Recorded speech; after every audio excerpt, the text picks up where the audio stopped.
Stu and Dave Do America present Republican versus Democrat. What's wrong? Daddy's going to do that. What? Daddy's going to do that. He what? He's going to do crack. Are you serious? Torturing your kid for material on the internet. I love it. And of course, the ultimate insult. That's child abuse right there. It is. I do enjoy the fact that people will do anything to get money on YouTube. really It will anything. just hurt their children now. It's enjoyable. I like it. Yeah. I think it's a positive development for society. At least young children know it's a negative. Right. That's always good. That part I actually like quite a bit. Okay, we're going to do a break. We got a special guest coming up. But first, we're going to do comedians humbling comedians.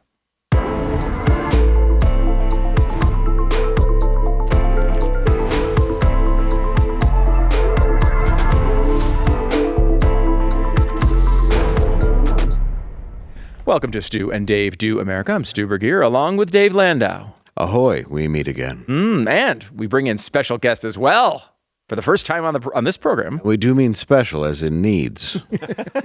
Matt McClowry is with us. Matt, welcome, Good man. to be back. Yes. Yeah, thank you. Excited Good to have him. work with you finally, Stu. I'm sorry I got radicalized during my months away from Blaze. Perfectly fine. Yeah, went a little too far down the rabbit hole, Yes. as you can see. It happens. true. It does happen. I'm sorry about your non-Hodgkin's lymphoma.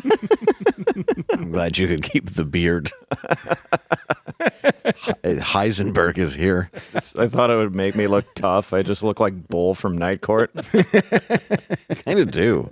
Yeah, I can see it. I can see it for I sure. can be your John Larroquette because I was also a coke-addicted alcoholic. Well, inside night. I'm kidding. I converted to Islam in jail. There we go. That's where we met. Nice and easy. A nice shower of love. Matt, welcome so much. thanks. People know you from the previous show, but you're a comedian, you're a writer. Yeah, it's generous, but yeah. thank you. I appreciate it. No, the I've been Blaze is doing not comedy generous to you 22 years. Sorry. 22 years. Yeah. I met Dave the first night. He was wearing a shirt not unlike that one, except it was his Blues Brothers shirt. That's how autistic I am. Wow. I still have that shirt. Yeah, you do. I'm just glad you were wearing a shirt It's rare that I do. Yeah, that's a fact. in the hallway. I mean, on air, you're pretty much almost 100%. Dave was still smoking inside the first time I saw him. That's how long ago it was. Effeminately, I'm told. A little bit. He should have been wearing a glove up to here. a little bracelet around it, a cigarette holder. Yeah, I don't like the fact that I smoked effeminately and no one told me. Really? Yeah. How long did that go on? Apparently 15 years because no one told me. 15 years, no one told you that you It smoked was a this little way. like, John Waters, Hinchcliffey. Yeah, you just got to do it. It's hard to smoke cigarettes masculine, I find. Unless you feel you're like you're in pain. Yeah, unless you're the Marlboro Man. Yeah. It's very hard. And even he is dressed like a cowboy on a horse. So it's a good chance. Not that that's gay, but it's a little... Ironically, the cigar, less, you would think. Right, a giant brown penis Yeah. you would assume would be homosexual, but Right. it is a bit more manly. That's not the way it works. That's You can do why it like you're so- biting it angrily. Well, that's why so many conservatives with questionable sexuality gather in circles to smoke cigars. Is that true? Look at those shows. They're like, you look at it, I'm a man. That's why there's a giant thing in my mouth. I never got into the cigars. Not a. And you have a wife. No one's really I feel questioned like- you on this. Is that a Do children that look like you. That's a good point. Solid idea. Is there is this a thing, a stereotype that people who smoke cigars are gay, or are you just generally saying it's a phallic symbol? No. It's not. That's That's not a saying they're stereotype. gay. He's saying it's gay. It's gay Yeah. to do it. I'm saying there's a lot of people with questionable sexuality that really want to smoke cigars with you, right? I would say so, yeah. Really? Yeah, I find that's... We run in different circles. It's I've a really, noticed this. Like they really want to appear... People really want to appear masculine when they aren't. Right. See what So I'm saying? like a beardish type of. Yes, I would say that. So you're okay. Okay. No, I'm not talking about the person who the audience is thinking I'm talking about. I'm just saying that I have noticed that is a thing. I'm on the show. I'm supposed to be in on the inside jokes. You're not in on the inside I jokes. actually don't even know what you're talking about. I think that's good, though. I'm going to say cigar, whiskey. Like, we should repeal these pot laws, but I'm going to get hammered on this single malt that's aged. Right. Yeah, it's very... I have to rationalize my addiction. Right. Like, at least, what's his name? He was on Blaze, Dave Rubin. Yeah. Like, at least he admits he likes... I don't know that that's how he would put it exactly. I think it's where he would put it. I think it wouldn't be strange if his whole show was just him holding one. And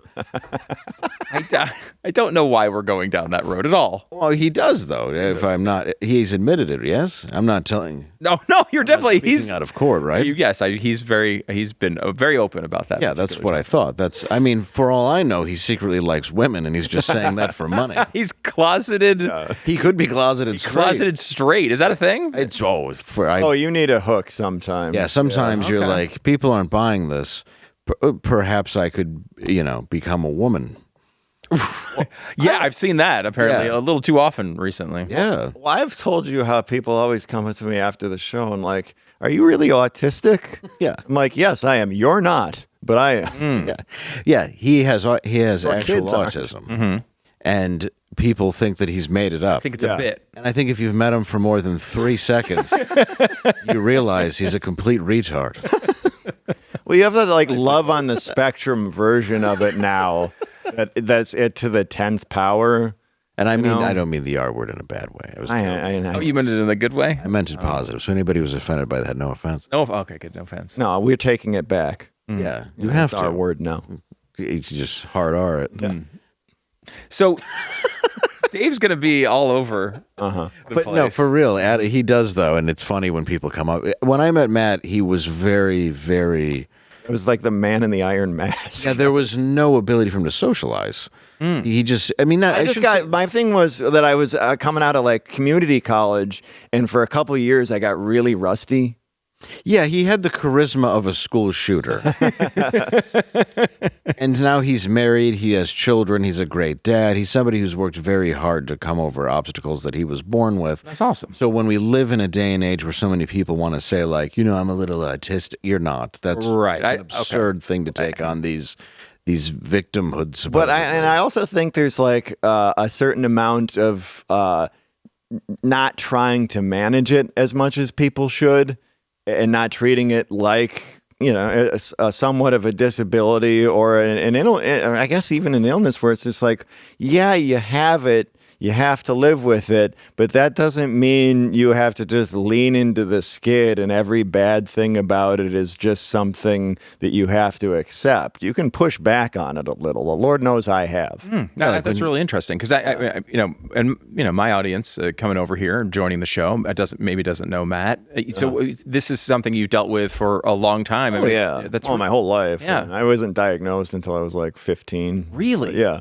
I mean, it wasn't a popular diagnosis back then, That is an interesting part of that whole conversation, in that they have expanded. They do seem to take a lot of people who would previously maybe not be considered autistic and put them into the spectrum, right? Analysis, which is it does change the numbers, certainly. Yeah, that's one of those things when people talk about the vaccines and et cetera, and I'm like, well, that's entirely possible, but it's also overdiagnosis. I'm convinced, particularly after a certain age. Well, they gave you SSRIs, and I mean, he went off them right after he checked into the Mandalay Bay. It's not funny. That's the only time he wanted terrible. to go to Vegas. Yeah, I wasn't there to gamble. I It was walked right weird. by that. Why are you going there? We're playing the MGM. Have you ever been in that What are you area? here By the way? for? To feel like God?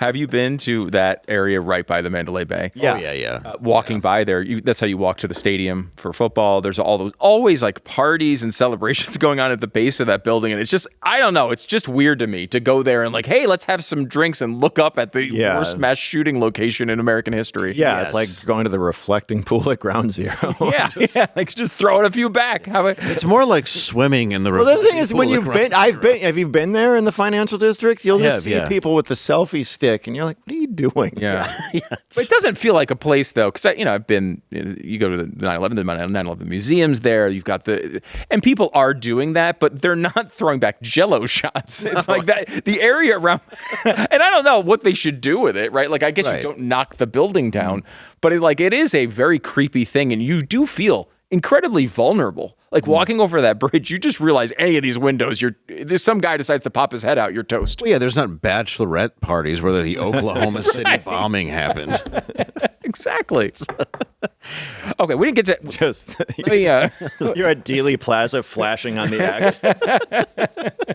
by the way, that totally does happen. I guess. Yeah. I when I was down there, people were walking out to the X in between traffic and doing pictures. That totally does happen. Well, that's true. I've done that. Well, I know, but that's time. Yeah, that's time. You have to- Trust me, make it sexy enough. Kennedy's not the only one getting shot in the face. All right. I made a movie there. You did. Dave Landau coming to Indiana, May 15th and 16th. San Francisco, May 20th. 21st, Sacramento, California, May 22nd and 23rd, right here down the street in Fort Worth. Yes. 24th in Austin, and June 5th in Lexington. So make sure to check all this out at davelandau.com. We got predictableshow.com to check out as well, and BlazeTV.com. People should join Blaze TV. We did an off the record yesterday, Dave and I talking to you. Go check that out. It's on demand. I wanted to bring you in, Matt, for this first block because we are talking about comedians and the way that they deal with the news. And I think to a non-comedian, it's fascinating to watch that all play out because I don't know. I always had this idea that comedy came first. Right? Like the point of this is to be funny. And we talked about this earlier with the roast of Kevin Hart this week. Some of those jokes were like really offensive to certain groups, but that's exactly what it's supposed to be. Like that's the design, right? That's what you're supposed to be looking for. You're looking for funny first. You don't leave out funny. And that's one of those things where when I think the average person watches the way mainstream comedy hits all of us, it's like they're not trying to do that. You know, they've left that, the late night shows have left all that behind. They've just decided not even to attempt it anymore. And, you know, people, especially someone like Colbert, for example, who has just embraced this thing where he just comes out and says Trump and the whole audience claps. No, it's a DNC infomercial. Yeah, it really is. You see it in the guests, too. It's just... They don't even try, right? They don't even try. Or they clam up. Yeah, that's true. Let me give you examples because Conan, who I think is outside of this group, people. I love Conan. Conan's 100% awesome, and he's been great for a long time. He was talking recently about how comedians today are approaching the whole Trump era, and I thought it was pretty interesting to watch. And I think some comics go the route of, I'm going to just say F Trump all the time, or that's their comedy. And I think, well, now a little bit you're being co-opted because you're so angry. You've been lulled, it's like a siren leading you into the rocks. You've been lulled into just saying F Trump, F Trump, F Trump, screw this guy, you know, and I think you've now put down your best weapon, which is being funny, and you've exchanged it for anger. And that person or any person like that would say, well, things are too serious now. I don't need to be funny. And I think, well, if you're a comedian, you always need to be funny. You just have to find a way. I mean, that's 100% your job description, right? Yeah, I think every time you go for the joke, I mean, you go for what's funny, you go for what's entertaining. I think sometimes when you're doing a show like this, there are points where you do get a little bit serious, but I do believe that part of hosting a late night show is the comedy. It shouldn't be controversial. Right, it shouldn't be controversial at all, and I think that's Conan's whole point. What I loved about Conan was he pushed the envelope, too, in the silliest ways. And that was something I loved, whether it was the masturbating bear or vomiting Kermit or just stuff that was Well, he so was just doing ridiculous. such out there absurdist stuff. Well, the particularly Lincoln- before it caught on, and particularly like Lincoln Money Shot channel. Lincoln was Money the Shot, funniest thing ever. the Peanut Suicide Channel, barfing jars. Like I can have lots of Conan deep pulls, and he's one of my favorites. And it's also, I mean, to a point, it's you can see that it's like part of why he's such a very intelligent person, why he walked away from late night, because he's able to read the tea leaves and see that that's just over now. And, and I think he's like clearly a more left-leaning person, but it doesn't seem to me like this was something he wanted any part of. It's not. And what's sad is I think if he had kept the Tonight Show, it would still be relevant. And not that Fallon doesn't have that still. I think that it still exists.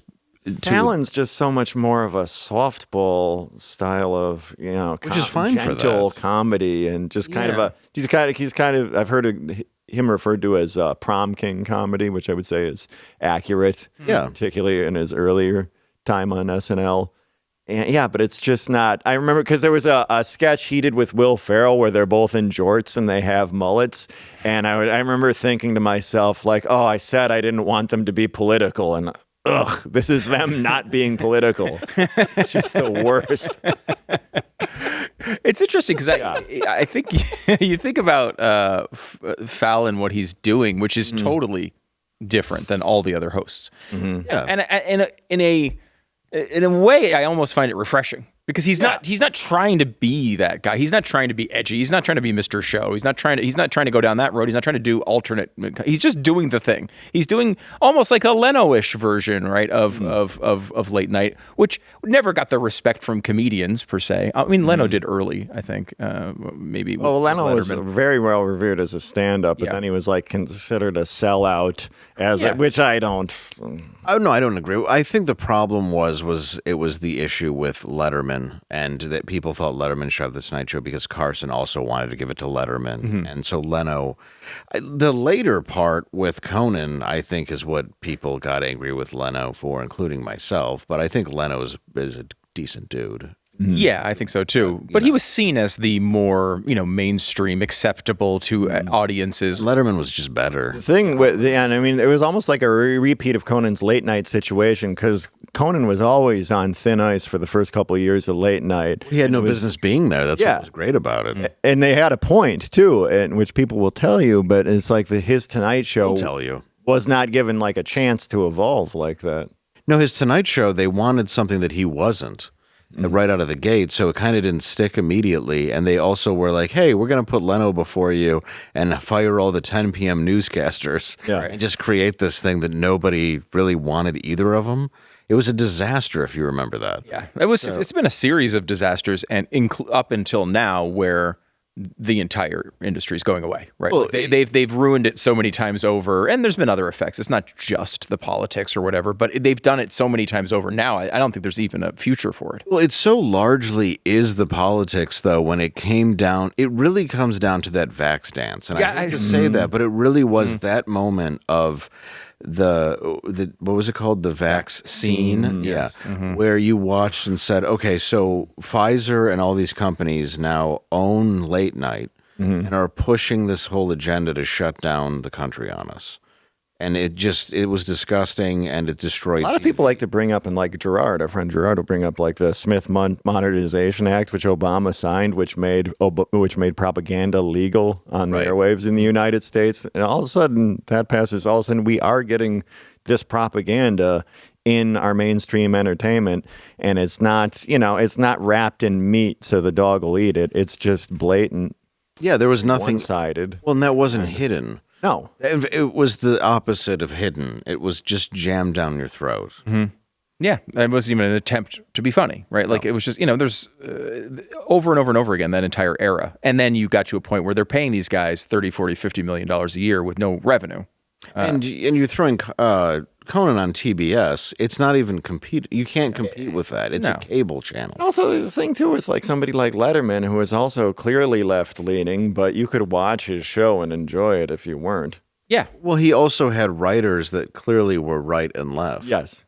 I even think early Kimmel was, I thought, very funny, honestly, I did too. when Kimmel started. But he's just abandoned even attempting to be funny. And it's constantly this this crusade against the FCC, as if like this is something anyone in the audience is interested in. It's just what he's interested in. I don't know who that even I don't even know who that is placating to at this point. Yeah. Because it's almost this, I'm going against the system, but you are the system. Yeah, you're going for Even the most of system. time, Even when the right wins, supposedly, the system's still winning. I mean, even if you look at the current war we're in, everything else, it doesn't feel that any sort of conservative value has won anything. Let me give you one more. If that's not a thing I should have said. No, I'm just saying it just doesn't feel that there's any real winning and that there's any, I don't know. Good positive outlook, as usual, from Dave Landau. Well, if I have to not be silly, I can only be black-pilled. Let me give you one more clip before we take a break. This is Zach Galifianakis on with Conan, talking about, if you don't know his show, he has that web series called Between Two Ferns, which is really funny at times. It's like legitimately some of the hardest laughs I've had watching internet videos has been watching that stupid show. But he did one with Hillary Clinton, which was definitely not the best episode. Here he is talking about it. I remember when I interviewed Hillary Clinton, and I could tell she didn't want to be there, and I totally get that. I get it. But before we had set that whole thing up, they wrote back, well, you can't bring up those emails. And I go, well, we don't have to do the interview. That's fine. We won't do it. Yeah. When you tell powerful people no, it's crazy. They were like, okay, we'll do it. Well, you can ask. Yeah. Because it's not that important to me to do it the way they want to do it. You have to, if you're going to come in a comedy, you got to do the way we want to do it. Yeah, some people were confused on the phrasing of that. I think what he's saying there is she wanted to do the email. She didn't want any of the email questions. And he's like, well, then we won't do the interview at all. Mm-hmm. And then they reversed themselves and said, okay, you can ask the questions. And if I remember right, in that episode, they did ask about the emails. Well, he doesn't actually ask. She didn't actually ask up about the emails, but it's the stinger at the end. And she doesn't really, unless I missed part of it, but in the video I watched of it to refresh my memory, she didn't have to address it in any type of way. Mm-hmm. Well, and odd, she was humorless and cold through the whole thing, as if it was real. It wasn't really comedy, but as much as a documentary. Right. No. All right, we want to take a break because we've got some new developments in the world of UFOs and perhaps maybe a missing scientist or two. What could possibly go wrong? We'll hit that next.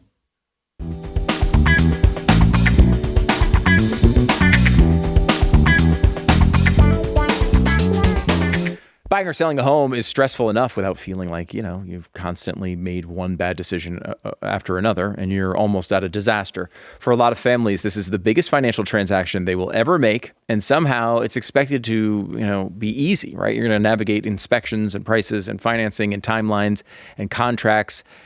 You don't do this every weekend for fun. No normal person does. I do. Well, Dave does. But again, I said no normal person. Oh, right. That's one of the reasons I appreciate realestateagentsitrust.com. Glenn Beck started this company years ago to basically bail himself out of a terrible situation, a bad series of real estate agents that he did not appreciate. He wanted to find an agent that actually knew what they were doing. A pretty basic request, but finding a good one can help you avoid mistakes, negotiate, all of your deals pretty well, understand your local market, and of course, make the entire process feel a lot less chaotic. A bad one can turn an already stressful experience into something that you do not want to go through again. So go to realestateagentsitrust.com. Realestateagentsitrust.com. They vet all these agents for professionalism, experience, and results, so you're not just rolling the dice with some random online listing. It's realestateagentsitrust.com. It's free service to you. Take advantage of it. Realestateagentsitrust.com. Welcome back to Stu and Dave Do America. Matt McClowry joining us. Make sure to join us, by the way, at BlazeTV. BlazeTV.com/Stu and Dave. The code Stu and Dave. Makes a lot of sense. You'll also save $20 off your subscription if that matters to you, considering we're about to be invaded by UFOs at any moment. The headline from the AP, that's the Associated Press. The AP. Oh. They're reporting on UFOs. Bright lights and hot orbs. Hot orbs. Kind of sounds a little sexy. It does. UFO files shed light on sightings, but leave interpretation to the public. This has been something that They've been talking about since, I mean, Trump came in, he kind of promised that even in his first term that he would release a bunch of UFO stuff. It's sort of trickled out here and there. We're getting a big release here. I think there's more to come. Do you buy, what's your UFO position, Dave? Boy, I'll tell you, if these hot orbs, I hope there's more to come. That's not really Well, I'm glad. This means none of the aliens were on the Epstein list because we're hearing about it. That's very true.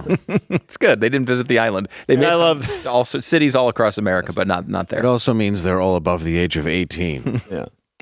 I love that the fact that we're not alone in the universe is bumped to the second segment of a show, too. Yes. Yeah, this is how awful everything's going as we're like, aliens. What about gas prices? Right. Jesus is back will be the third one.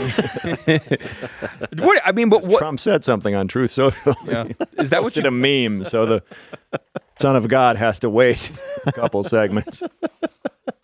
I do think that there's something and that they're real. I do think the windmills in grainy black and white doesn't prove anything at all. Right. I feel like every one of these videos is just awful. So, like, maybe the reason it's unidentified is because the video has like 4 pixels. Yes, they go, what do you think's in the right-hand corner? I'm like, well, I think it's a cigarette burn because it's a film from the 1930s. Right.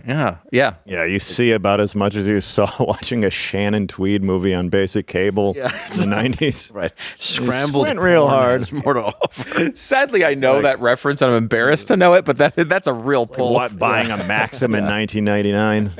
Jennifer Love Hewitt as you've never seen her before, and it's a halter top. Oh, wow. You haven't seen this exact picture before. That's all they were clarifying. Yes, Poison Ivy 2 has more to offer. Yeah, I think it's real. I mean, I think they are real, but I don't know what we're seeing. Yeah. I really don't feel it. This certainly is Underwhelmed. I got to say, I'm underwhelmed by all of it. They keep telling us that UFOs are going to have all this evidence, and they're, I do this prediction market show, Predictable with Stu. You can see it at predictableshow.com. But when you go there, they actually have prediction markets on whether aliens will be discovered or announced, and they're always hanging up there at like 20%. And I don't know how you're going to prove that. I feel like we're constantly being sold that this is about to come out and we're going to see all this new stuff that proves something, but I don't know. I feel like I don't. What do you think? I kind of like need the evidence. That's kind of where I am. I'm a no until it's a yes. That's where I am. Yeah. I heard that, and this is very stupid, but due to climate change, people have evolved in the future. And they've been able to invent time travel, and they've now come back to warn us to change our ways. And that's what aliens are. Why wouldn't they? I mean, that just seems. First of all, I don't think we've evolved at all, because the only way we've evolved now is we're now more hunched from staring at our phones. Yes. So I can't imagine we've gotten better. You just stupider. evolve into one of those people from WALL-E at this point. That is basically Trash robots. Yeah. That is basically where we are, honestly, at this point. Did you see Begonia? Did you see? I did watch. You did Begonia. I liked it. I liked it a lot. That was really good. Did you see Begonia, Matt? By any chance? No, I have not. Very weird movie. Okay. It is. Very weird movie, but it had a vibe of I won't give away too much here, but it was about the potential of aliens infiltrating our society and doing all sorts of terrible things to us. It was very interesting, and I thought quite good. I thought it was quite. And Emma Stone, obviously, very well casted, because if somebody is an alien infiltrating our society, it might actually be Emma Stone. We're not giving anything away from the movie by telling you they do shave her hair at some point. They show this in the trailer. You can see her without her hair. Without her hair, she absolutely looks like an alien. Yes. Like you don't have to adjust her at all. She just looks like an alien. I feel like we're just sitting with one right now. Yeah. Matt's just taking notes. Oh, yeah, I'm not doing anything nefarious. I'm not that capable. I don't know. I just feel like until one of these supposed releases pays off and is like, hey, this is real. Someone got a camera that's after 1985 that it can actually record footage, not from a million miles away of a blurry dot moving around in somewhat spastic ways. Outside of that, I don't know. I think that's all I am. What about people who say they're angels?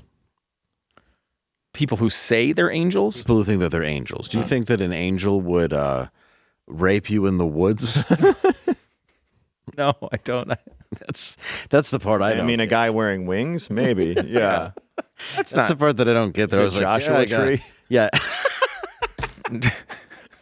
I got brought into a and they probed me. And then someone else was like, it was an angel. I feel like those are two things that don't really match. No, yeah. Maybe a demon. I mean, they might say they're angels. Yeah, they're like, look, I'm an angel. Trust me. Pretty sure that You're in my arms, far away from here. You're like, aren't you my friend Dennis? you smell like my friend Dennis. Yeah, you just got the whiskey breath. My Uncle Dennis. Do you remember Chandra Levy by any chance? Yes. Chandra Levy. Chandra Levy. It was a big story. In fact, I had 2001 until another thing. something else right, happened. And Chandra Levy. I will say that was exactly what was going on at that point because I was doing the show with Glenn and we were in Florida. The big story of the day, I think that day coming into the day was a Chandra Levy related thing. I think there was like a Rudy. It was that Giuliani and thing Britney as well. Spears wearing a snake at the VMAs. Okay. Yeah. That was like supposed to be the big. Big stories of the day, and then something else happened. Yeah, there was a kind of an incident. But Chandra, I don't recall. You don't? Okay. Do you remember what I'll have to happened? update you on it later. I do have a friend, by the way, Completely forgot. whose sister was in college, and she talked to her mom a week later, and she was like, "Mom, did you see that thing that happened?" Which is kind of refreshing to know a college student who didn't care about politics that much. That is nice. It is nice. I'm sorry. Very nice. Yes. So Chandra Levy, her parents, who she disappeared like 25 years ago, but there was a belief that she had a relationship with a congressman, and was he involved? Was the big question at the time, kind of an unsolved mystery. So yes. Her parents believe maybe that she was wiped out because she knew too much about UFOs. Wow. And they made her disappear on 9/11. She didn't disappear on 9/11. The story was building up, leading into that time. Gotcha. Okay. Yeah. So they do remember it now. Yes. Yeah. So they think that maybe she knew a little too much, and they just tried to bump her off. Yeah, I mean, I feel bad for them, but I don't want to give the government any ideas for an alibi. Hey, what happened to that guy? Aliens. Yeah. Or assumption of competence. Like I don't want to. I hate getting to the place where we believe they'd be able to do anything. That's kind of the UFO thing with me as well. Like they're really these people that do what they do on a day-to-day basis, the lowest part of our entire society. They get hired into these roles. They're going to have this conspiracy that lasts all of this time. I don't know. I just don't buy it. They're never good at anything. It's like the hantavirus thing. I just watched a clip of Martin Landau bringing it up 25 years ago on an episode of X-Files. Really? Yeah, like anytime they got too close on that show, a government official would come and be like to Vince Gilligan and go, listen, you're getting a little warm. Could you stop? Like, that's how stupid they are. It's like, you don't go and tell them your future plans. So, no, I don't want to give them too much credit either. I think she was probably having sex with a guy, and, yeah, they killed him. Her. Well, I mean, speaking of somebody who looked like an alien, if you ever saw Gary Condon, oh, Gary my goodness. Condon. That's the name. Yes, Gary Yeah, he Condon. definitely looked like an alien. Yeah, very strange-looking fellow. So she probably did know too much about the alien. Maybe. See, again, we've already done the Eric Swalwell thing, and now we've solved another world. She was carrying an alien baby. There we go. All right, we have more crimes to talk about. In fact, we're going to break the first rule of Fight Club in just a moment. Back in a second.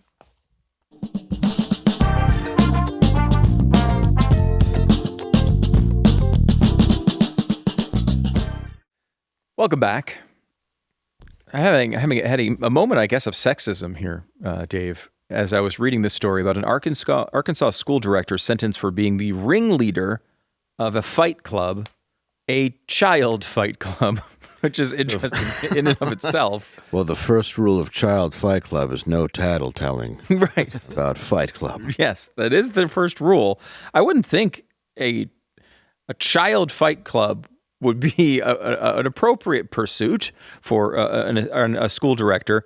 And then I saw the name of the person who's charged with this crime, Mary Tracy Morrison, a 51-year-old, I guess, female. I don't know if I should suspect or assume this much in today's day and age, but Mary Morrison, I just can't picture a woman just being like, yeah, Fight Club, sure, I'll oversee that. It seems incredibly bizarre. Yeah, it's not Tyler Durden, but it is kind of close. Yeah. I can kind of see it, a female. It's nice that they're doing a Little Rascals version of Fight Club. I'm down with it. I would make the movie.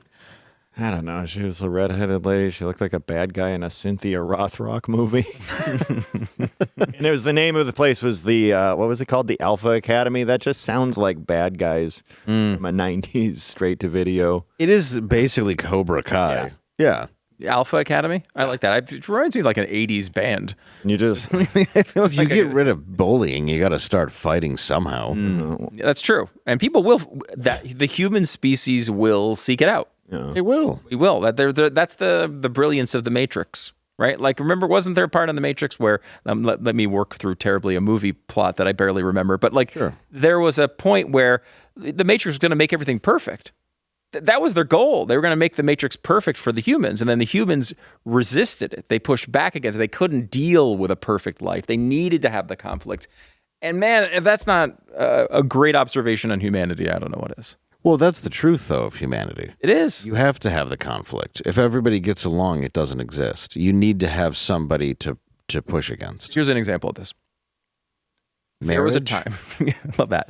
There was a time where there were slave owners. Where? Right here in America. No. A terrible, terrible time. We had a civil war over would it. still complain about it all the time. Yeah, and they do. And you know how they do? How they complain about that, Dave?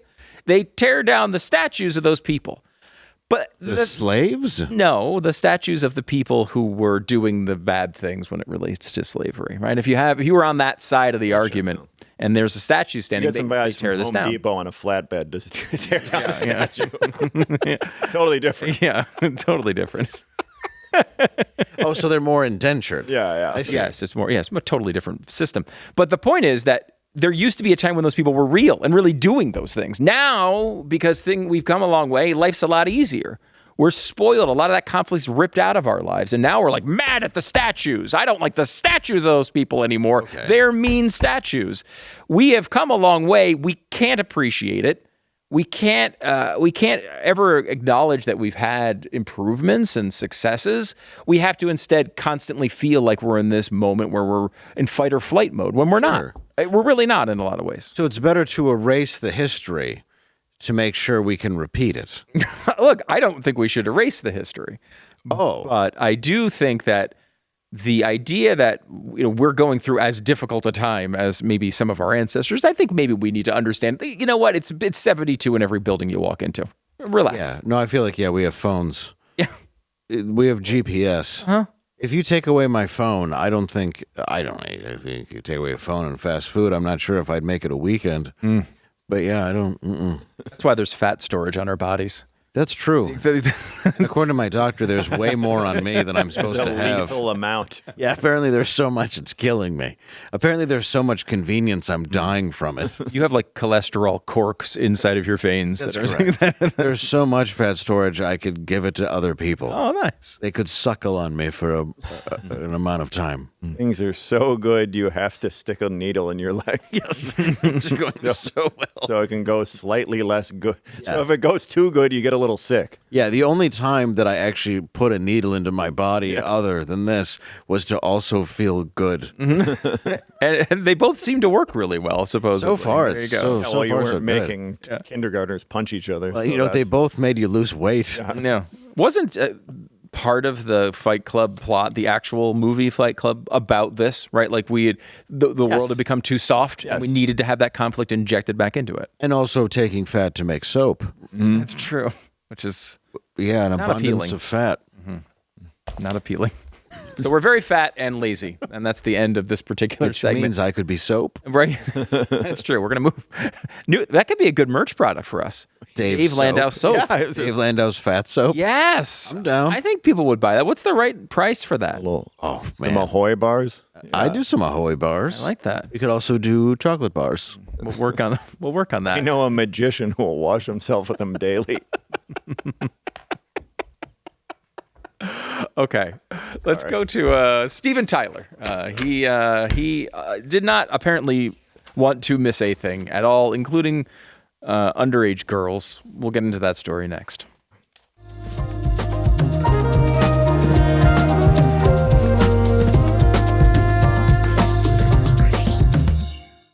So Steven Tyler is going to trial for child sexual assault claims. The claim revolves around a story from the 70s where he was in his mid-20s, about 26 years old, and he wound up with a girl who was 16 years old. He is accused of sexually assaulting her, grooming her, and impregnating her, and then pressuring her to have an abortion. So kind of had the whole, all four food groups on that one. Not a good story. When Toys in the Attic came out? They do have a little bit of evidence, which is interesting. His face? His entire body of work. Is this the song Ragdoll, Last Child? The evidence I'm pointing to is how he wrote about doing it in his book. Really? He said, she was 16. She knew how to nasty with my bad self being 26 and she barely old enough to drive and sexy as hell. I just fell madly in love with her. She was my heart desire. I was so in love with her, I almost took a teen bride. I went and slept at her parents' house for a couple of nights and her parents fell in love with me and signed paper over to me to have custody so I wouldn't get arrested if I took her out of state. I took her on tour with me. That's from his book. Not guilty, Your Honor. It's hard to defend yourself in that case. We can call this a case. Yeah, we're done. So how long was he Islamic? So he's clearly guilty. What's the statute of limitations, though? New term, meaning to grandfathered in. I don't know. It's interesting because they do change. He was uncled in. Yeah.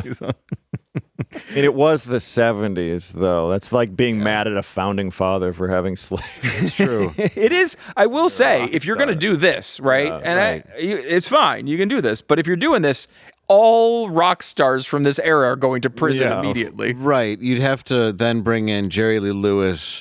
Oh, my gosh. You'd have to bring in... The Rock and Roll Hall of Fame is just... You just have to exhume corpses and burn them like Wicker Man. That's true. That's where you are on this one. The statues were bad. Who's saying she's only 16 years old? Oh, well, he's only 17 is Winger. Oh, but who's the... Winger's in hiding now. Sweet, there's Sweet Child. Stray Cats have another one. That's Sexy and 17, I think it's called. 17. There's a lot of underage We would be here all night. Dancing Queen, only 17. Yeah. There's 5,000 songs where, everybody would be in prison. And, there's just... By rules of the 1970s, you are found innocent. Not guilty. We got to take a break. We're back in a second.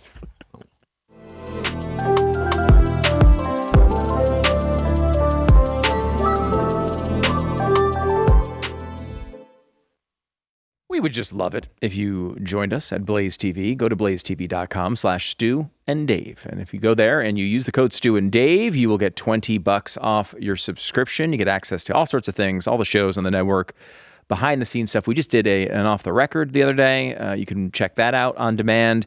Kind of a behind the scenes talk with you. And we, of course, take your comments as well. You can comment below on the feed whenever you're on the Blaze TV app. So please do that. And of course, you get access to a lot of the great sketches that Dave has done, not just the last few weeks, but over the years. Matt, I know you're a huge part of those as well, putting those together. Mm-hmm. So if you like those things, these are the people responsible for them right here. That's right. Yeah, and they're great. And Matt, where can we find you? MattMcClowry.com, Matt McClowry. Just follow me on Instagram. That's all club people look at.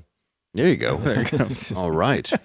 And do that. This weekend, if you want to see me, Michael Loftus, and Derek Richards, you can come out to Greenwood, Indiana at the Mad Hatter Event Center. And also next Wednesday, San Francisco, California, Cobb's Comedy Club, and Thursday, Sacramento, California, The Punchline, and then Hyenas, Fort Worth. Where can we find you? You get so soothing when you're doing your gigs. I just want people to hear. Dulcet. It is the dulcet tones. Very sensual. Of Dave Landau. Yes. Very Alan Allman, the Detroit people.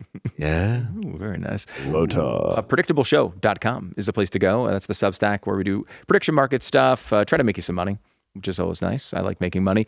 We're breaking down the elections. We have a bunch of stuff going on there right now. We would love for you to join us. That's one of the places I hang out when we talk about politics and stuff. We're going to be doing live streams there and everything else. That's part of it as well. So make sure to go over there and join us, PredictableShow.com, and follow us on the YouTube channel as well, youtube.com/@PredictableShow. We're on all the social media as well, at predictable show. So thanks so much for joining us this week. Don't forget to watch that Off the Record. Matt McClowry, thank you so much for hanging out, man. This is so much fun. Yeah, it was great. Pleasure. I'm glad you could make it here. Yeah, I'm glad I have my job back. Yes, that's a good job to have. A job.